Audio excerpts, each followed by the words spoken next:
Dobro večer, cenjeni gledalke in spoštovani gledalci. Čeprav naj bi vlada opravljala le še tekoče posle, smo iz zanesljivih virov izvedeli, da ministri in ministrice delajo s polno paro. Tako rekoč od jutra do večera. Ker se nam je ta delovna vnema zdela nekoliko nenavadna, smo preverili, kaj se pravzaprav dogaja. Prihajajo v mraku in odhajajo v temi. Prva je v službo prišla ministrica Györgyseva. Takoj za njo smo popazili ministrico Majcnovo. Ura je 5 zjutraj, ujeli smo ministra Gašperšiča. Gospod minister, kam pa tako zgodaj? V službo, delamo ful. Kaj pa toliko delate? Delamo tekoče posle, pa to pač te stvari, ki morajo biti narejene, ne? Te veste katere, ne? Hvala. Opravljanje tekočih poslov je za vsako odhajajočo vlado stresno pravilo. Treba je pospraviti mize, omare in poskrbeti za vso obremenilno dokumentacijo. Minister Karel Erjavec to zanika. Ne, Desus deluje že od začetka na principu brez dokumentov. Mi ničesar ne napišemo in nič ne podpisujemo. Z nikomer nismo sodelovali, čist nikjer nas ni zaraven. Sploh pa glede na ankete mi itak nikamor ne gremo. Ura je 10 zvečer. Državna uprava že spi. Počas službo zapuščajo še zadnji ministri in ministrice. Gospa Vraničarjeva že ni bila za štose. Bolj razpoložena je bila pa ministrica Milojka. Aj konec za danes? Kon ne bo konc. Kako to mislite? Konc bo, kad crknemo vsi, pol bo pa konc. Da gremo še na eno pijačo tlela v opero. Ni šans. Adijo. Gospod Židan, eno vprašanje, če smem. A dajte mi povedati, kako to, da ste po cele dneve v službi, če pa upravljate samo tekoče posle? Kaj se dogaja? Ja, imamo delo vsaj do volitev, čuvamo pisarne, ker se krade. Kaj hoče reči, gospod Židan, da se krade, da se v vladi zdaj ponovno krade? Ne, ampak če ni predsednika vlade, pol nihče ne ve, kaj točno je treba delati in pol je tako. Kdo potem pa zdaj vodi Slovenijo? To pa ne vem.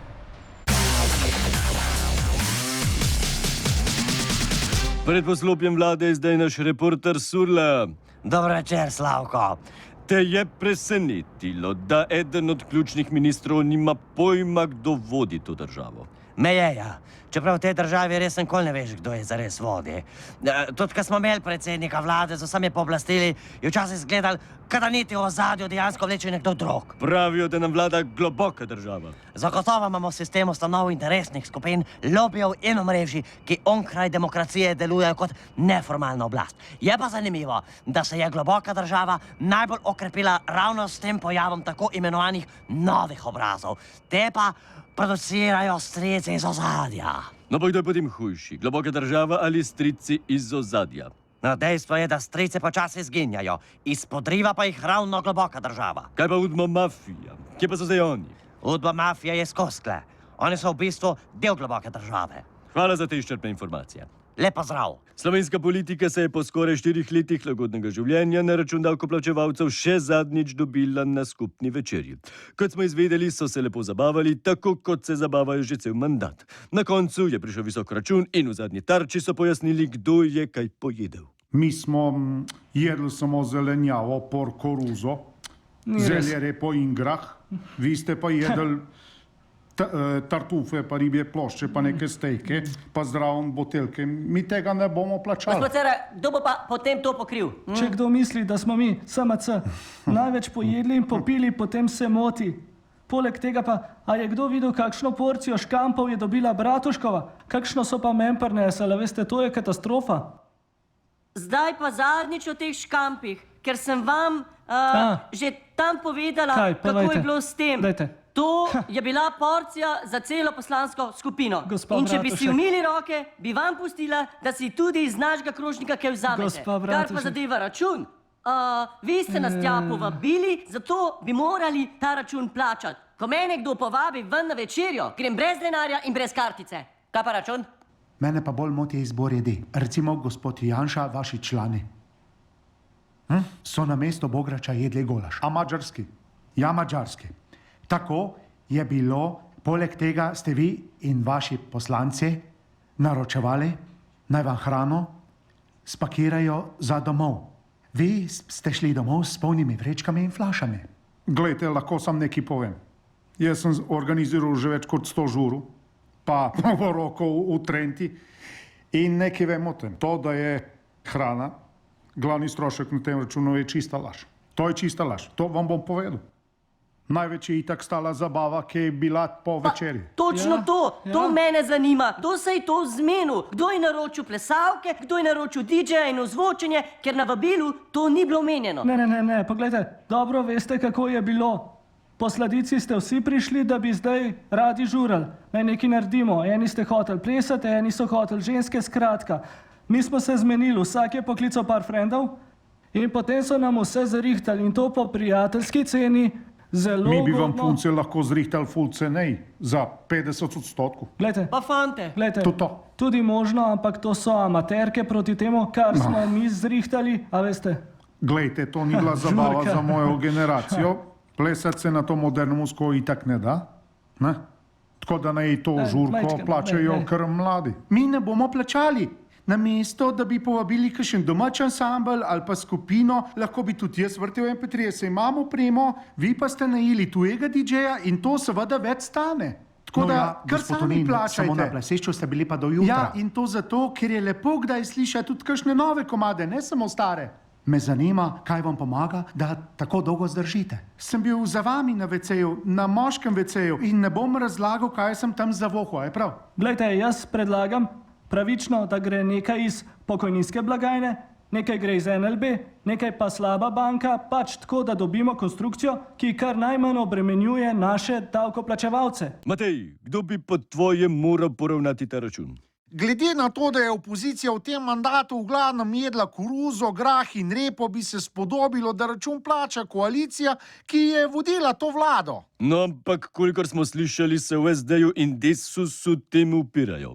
Seveda se upirajo, to sta dve stranki tako imenovanih starih sil, ki sta bili praktično v vseh vladah doslej. Desus celo neprekinjeno od leta 2000 naprej. Ne glede na to, ali je bila vlada leva ali desna. Si predstavljaš, oni v tem tisočletju sploh še niso bili v opoziciji. No, Desus je opozicija vsake vladajoči koaliciji, ne? Skozi jokajo, da nimajo nič s tem, kar delajo. Konstantno so na oblasti že 20 let dobro, jejo, pijejo in se zabavajo, pa še nikoli niso nič plačali. Tudi SD ima za sabo 20 let vladanja, s to razliko, da so oni enkrat vendarle plačali, kar so pojedli. No, takrat, ko je padla vlada Boruta Pahorja, a ne? Tako je, tudi takrat so se podobno kot zdaj pri Cerarju vsi pretvarjali, ko je prišel račun. Matej, hvala za te izčrpne informacije. Mi pa poglejmo v prihodnost. Tam je Marjan Šarec, človek brez programa, a z visoko moralno-etično držo. Pred dnevi je gostoval v studiu City, kjer mu je kolega Marcel Štefančič postavil nekaj konkretnih vprašanj. Poglejmo. Bi kot primer vodil desno ali levo Ja, vlado? meni je čisto vseeno, samo da se to zgodi čim prej. Jaz mislim, da je to prava priložnost. A ne, ker zakaj se borimo? Danes bi morala vsa slovenska politična elita za to končno stopiti skupaj, ne pa se prepirati vsakič znova. Razumem, da se vi že ves čas Ja, vidite kot seveda. vladatarne. Ja, ampak a mislite, da vas druge stranke tudi vidijo tako? A mislite, da drugi lideri nimajo svoje Ja, računice? seveda imajo, seveda. Kaj pa ste naredili? Ja, nič, premagali bomo, ker če nam zdaj rata dobi dovolj glasov, bodo preprosto morali sodelovati z nami. Pa je, da vas zadnje tedne vsi vabijo na kavo, je to res? No, ne? piše se marsikaj. Ampak ni res, jaz sem povabil vse predsednike strank na čaj ali kavo, potem vse ministre na kosilo in vse tajnice na večerjo in to v dobre restauracije, za katere moraš imeti 60 evrov, a ne na menu. Ampak, a bi strici z ozadja bili zelo nervozni, če bi šli na kavo z Janšom? No, sej ne bi rekel, da grem na kavo z Janšo. Mnogokrat je bolje za partnerja, če ne vedo čisto vsega. Vem, da so tudi oni kofetkali s Pahorjem, pa z Janšo, Okej. pa s Kanglerjem celo. Tako da, ampak sej ena kava še nič ne pomeni, to je samo Ampak, če tako. postanete premier, a bo res Sašo Hribar nov kulturni minister? Ja, Sašo se vidi v politiki. Pa je to fair, da boste zdaj svoje frende nastavljali. Sašo bi bil dober minister, on ne bi dovolil delati takšnega sranja. On je nekdo, ki probleme rešuje in ustvarja. Ni res tudi to, da sva frenda, bila sva pa sodelavca. No, lik pred nami ste začeli kot imitator, z nekimi liki ste postali zelo uspešni. Kako bi recimo vaš lik Serpentinšek ocenil delo Cerarjeve vlade? Ja, lej, tu je tako, kot če bi ti recimo kupil prašiča, pop ga pa redil na 300 kil, nekom ga pa prodal, ka za mladega vdojka. Ja, to ni v redu. Od novih obrazov nazaj k starim silam. Pomlad je in predsednik SDS-a Janez Janša kot čebela leta od cveta do cveta. Ali bo iz tega nastala kakšna resna desna predvolilna koalicija, lahko zaenkrat samo ugibamo. Gospod Janša, kdo bo šef novega Demosa, Tonin ali vi? Ne razumem tega vprašanja. Ne vem, zakaj pošljajo prostitutko, da se sramoti pred vsemi. Vem točno, kje delaš, vem, koliko imaš strank in ceno. Vem, da imaš 30 evrov za pol ure. In provocirate, skozi provocirate, seveda, tako da upam, da boš po današnjem pogovoru nekaj naredila in nehala postavljati neumno vprašanja, ki nimajo odgovorov. Pa se vam ne zdi, da mal pretiravate? Ne vem.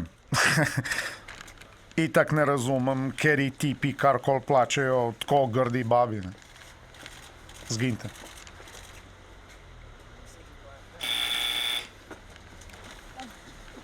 Prosim, Odprite Janša tle, ne se zajebavati. se opravičujem, odpiram.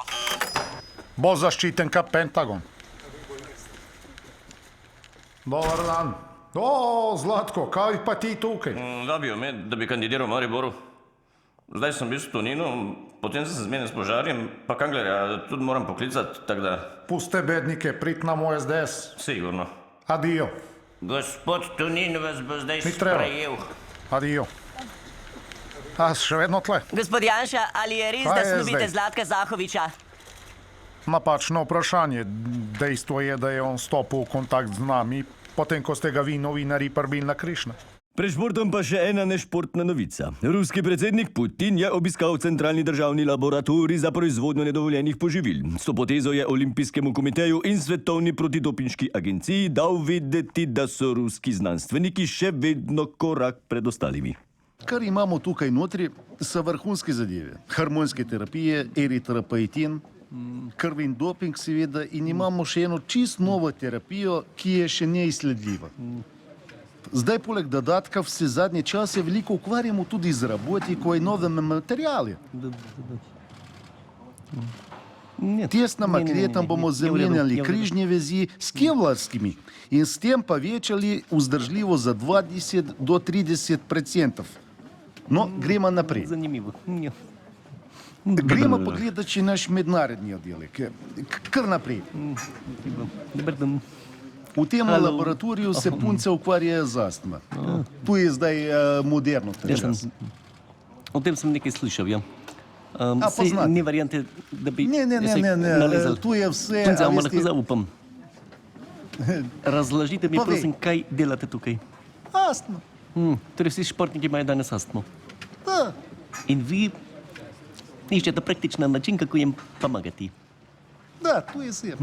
In s kom se delujete? Z vsemi, z Norvežani, Norvežan. z vsemi tekači skoraj, z amerikanskimi plavalci, z večino kolesarjev, veliko športnikov ima težave in mi jim pomagamo.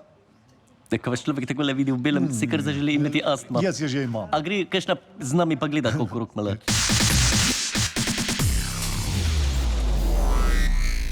Pozdravljen, Zmago. Dobre, če Slavko. Agencije poročajo, da naj bi se Predin in Kreslin razbila na nekem rejlju v Bosni. Veš kaj več o tem? Žal je res. Na gorskem reliju na Jahorini sta v VIP konkurenci nastopila tudi naša dva priznana glasbenika. Na ozkih in neurejenih cestah se nista preveč znašla. Po nekaj kilometrih sta naredila totalko. Poglejmo zadnjo minuto njune vožnje. Ajde, kaj zdaj, hitro govori mi. Čakaj, nič ne vidim, tak se trese. Ne, se bavi se zdaj so. Dobro, levo 4, desne, ne desno. Kaj, levo ali desno? Levo, pardon. Okej, kam zdaj? Kažem, čez potok sva šla, kaj? Pa kaki pot, hitro povedati, kam bomo mogli zaviti na koncu te ravnine. Čakaj, zdaj sploh ne vem, kje sva. Samo pogledni, hitro. Aha, evo tu, čeprav ne po drugi strani. Jeben te, Zoran, drži se, Levo, tu, levo. Prokletno drevje. Lej, Vlado, morali se bomo preimenovati s Pelotom. A ja, kak pa? Zavedno Hin. Ja, to je dobro, ne? Je dobro? Zavedno Hin, ja, to bi pa palilo. Poleg zamenjav na čelu slovenske A reprezentance se obetajo tudi drastične spremembe pri samih smučarskih skokih. Da bi vsem skakalcem zagotovili čim bolj enakovredne pogoje, bodo v naslednji sezoni skakali eden za drugim. Štartni intervali bodo tako kratki, da bodo v zraku lahko naenkrat tudi po 3 skakalci hkrati. S tem naj bi skoki postali še bolj dinamični in atraktivni. Poglejmo, kaj si v tej novosti mislijo 3 najboljši skakalci v tej sezoni. Ja, meni je super. Po moje so vse take spremembe dobre. Če se spomnite, jaz sem še lani podprl tudi idejo o paralelnih skokih. Lahko bi šli pa še naprej, vse mimo kaj z biatlona, dajmo tekmovalcem puške. Če se želi ta šport razvijati, se je treba potruditi, da bodo tekme zanimive ljudem. Meni se to ne zdi tako dobra ideja. Pogovarjal sem se z fante in oni tudi tako mislijo. Mislite, da lahko preprečijo spremembe, a? Jo, voljda. Me tako upamo. Ni fair, da bi lahko eni skakalci skakali v našem zavetrju, za katerega smo tako trdo delali. In če bodo to res uvedli, vam povem, da bo štala. Jelde. Ša meni je čisto vseeno, kako se bodo odločili na FIS-u, ker jaz skačem po drugačni krivulji in mi je vseeno, koliko skakalcev je okoli mene, pod mano, za mano, nad mano. Na koncu, ko bodo izmerili, bom jaz skočil najdal. Verjamem, da bodo naši orli tudi pod novimi pravili leteli zelo daleč. Zdaj pa na vrsti Estrada in Lorela Flego.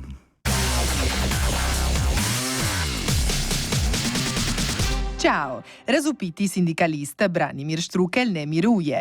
Potem, ko mu je pred nosom odstopila vlada, zdaj učitelje in učiteljice vsak petek zabava stand-up komedijo. Včeraj je nastopil v Ljubljani. Hvala Bog, nekaj štrajkat smehom. Okej, a veste, kaj imajo skupnega minimalna plača pa sodni pozivi Janši? Oboje se od 2014 ni niti enkrat dvignil. Poleg le še ena stvar, ki se ne dviguje, sam sem obljubil, da v Desusu ne bom govoril. A veste, kaj imata skupnega veganska torta pa minister Koprivnikar? Oba sta brez jajc. Drugače sem pa zadnjič med pogajanjem pozval predstavnike vlade in sem zbral veliko dobrih informacij. Recimo, kako veste, da vam vladni pogajalec laže? Usta odprta, ajde se vidimo v Celju. Naš sodelavec Marjan Jerman je včeraj tik pred penzijo prejel prestižno RTV-jevsko priznanje Delavec meseca. V konkurenci 2000 zaposlenih je imel ta mesec največ nadur. Napravil pa je tudi 3 prispevke. Nagrado prejme Marjan Jerman. Marjan, ne se sekirat, če bo želel priti nazaj kadarkoli, lahko prideš, ker se veš, no, je pa to tako, da ko dobiš nagrado, greš v penzijo. Ne, sej. Take plane, ne? Marjan, Porka flek. čestitam. Če bi hotel ostati v hiši, imam idejo za eno tvojo novo oddajo. Imenovala bi se Marjano nos. Ga lahko taknem, kamor hočem. Ne morem. Bo videla. Gospod Jerman, ste kdaj imeli občutek, da vaše oddaje probleme bolj povzročajo, kot rešujejo? Ja, kar pogosto, samo morate vedeti, da je to tisti klicu ali pa imelu, ki jih dobim, je vmes pol totalnih norcev ali pa 3/4, ne. Posod je velik kretenov. V gostini, med prijatelji, ne vem, na žurki, prav vidiš jih in je tudi nekaj, ne. Preprosto je dela take oddaje, sam najdem 2 skregana, pa ju enega po drugem obračam. Pač zelo rad delam probleme. Čestitke kolegu Jermanu tudi v imenu redakcije Bučka. Gledali ste Izmišljene novice, vidimo se naslednjo soboto po kvizu. Lahko noč in miren spav.